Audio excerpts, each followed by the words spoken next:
Assalamualaikum sana. Longsor terjadi Batang Lesai, Barak Palau, Kapuang, Nagari Bayu.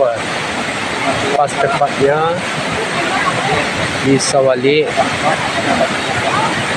Inilah kejadiannya.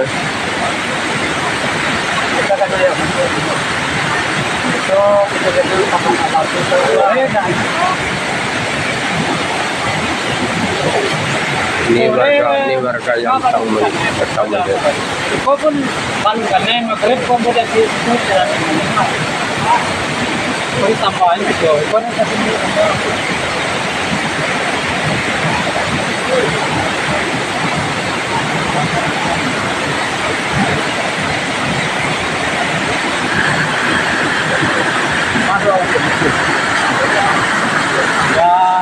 kotak.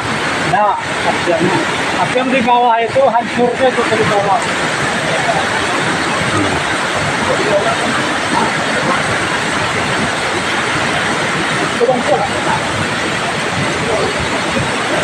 Usabi kayo.